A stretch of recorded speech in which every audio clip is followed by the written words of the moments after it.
And overnight, we've learned more about the horrific attack at a Nashville elementary school that left 3 students and 3 staff members dead. The shooting was carried out by a former student who police say was being treated for an emotional disorder, but was still able to legally purchase 7 weapons, 3 of those used during the ambush at Covenant School. Jay Gray is just across the street from the campus where the investigation continues this morning. Jay, good morning to you. Yeah, Maureen, and as that investigation moves forward, we are hearing the suspect's own words through a cryptic message sent just before the attack, while this community continues to honor and remember those lost.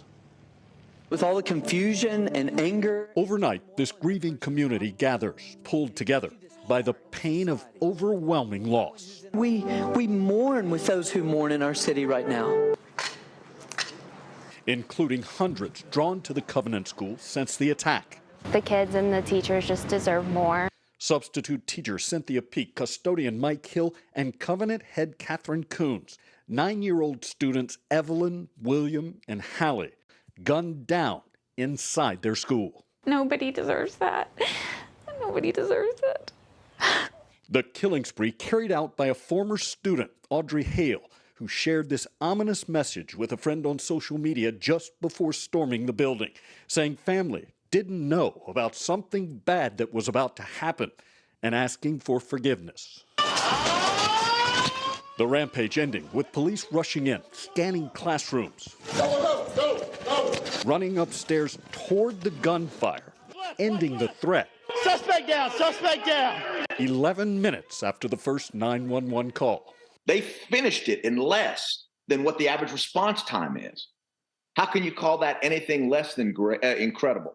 Now, investigators, like so many in this community, we feel and hear their cries, and we're always there for them. Struggling to understand what may have sparked the massacre.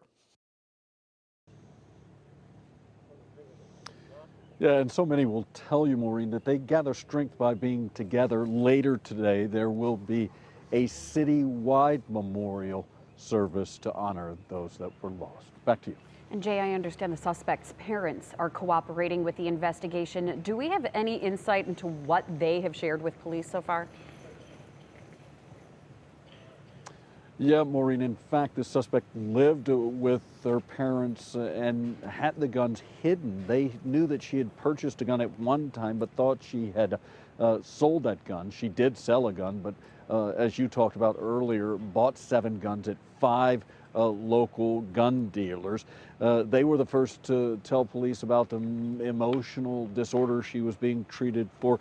And the morning that Hale left to go to the school here, to the Covenant School, she was carrying a red duffel bag. And as she walked out, her parents tell police that they asked her about the bag and what was inside, but she dismissed them and just moved forward. They went on to say that they all along did not believe that she should own a weapon, and obviously were just stunned at what transpired here.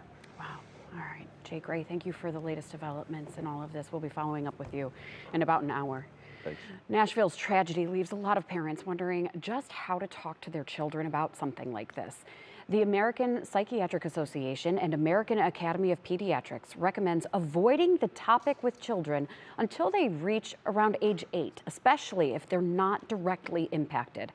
Experts say you should monitor the news, not what we want you to shut us off, but be aware of what's on the TV when little ones are around or in earshot.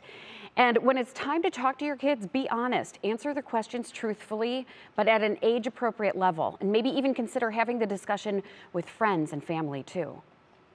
You might often have better results if you sit down with another family and you can sit down and share the thoughts of the other families with their kids. So you get a feeling that building a relationship, like we're going to go in and do it together.